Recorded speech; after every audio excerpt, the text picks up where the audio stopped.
नमस्ते दोस्तों, प्रणाम। एक हम लोग झूमर गीत सुनाने जा रहे हैं। अच्छा लगे तो लाइक कीजिएगा, सब्सक्राइब कीजिए, कमेंट बताइएगा कि झूमर गीत कैसा लगा है। हमरा मीट के मसाला ना बुझला राजा जी, हमरा मीट के मसाला ना बुझला राजा जी, तोहरा मम्मी के बोलिया ना कहला राजा जी, तोहरा मम्मी के बोलिया ना कहला राजा जी, अपने मम्मी के भेज दती रखवाए राजा जी, ना तो खाई के जहरवा मरी जाई में राजा जी, ना तो खाई के जहरवा मर जाई में राजा जी। हमरा आलू के पराठा ना बुझला राजा जी, हमरा आलू के पराठा ना बुझला राजा जी, हमरा गोभी के पराठा बुझला राजा जी, हमरा आलू के पराठा ना बुझला राजा जी,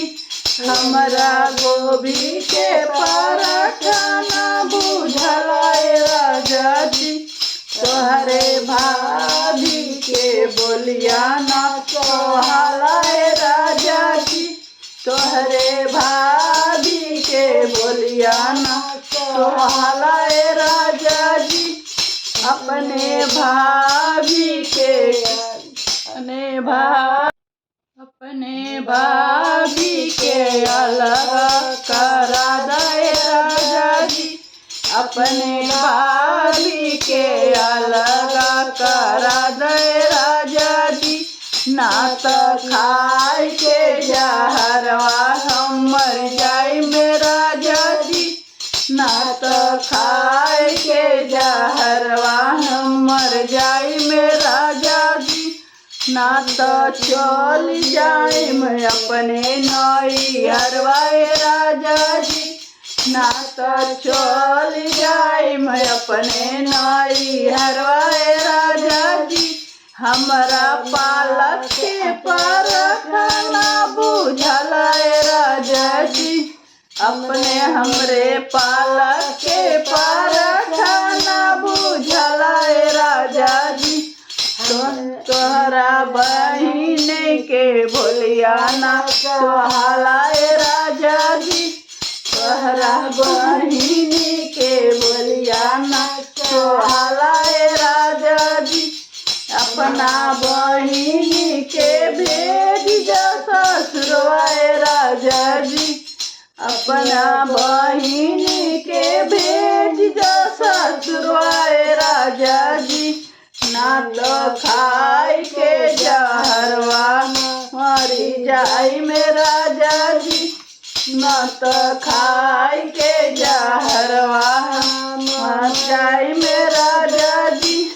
हमरा कटहल के सब्जी सोहला राजा जी, हमरा कटहल के सब्जी ना सोहला राजा जी, तोहरा भैया के बोलिया ना कहला राजा जी, तोहरा भैया के बोलिया ना कहला राजा जी, अपना भैया के अपना भैया के अपना भैया से हो जाई लगवाए राजा जी, अपना भैया से हो जाई लगवाए राजा जी, अपना भैया के भेज द कॉलेजवाए राजा जी, अपना भैया के भेज द कॉलेजवाए राजा जी, ना तो खाई के जहरवा मर जाई में राजा जी, ना तो चल जाई मैं अपने नैहरवाए राजा जी, नाता चल जाई मैं अपने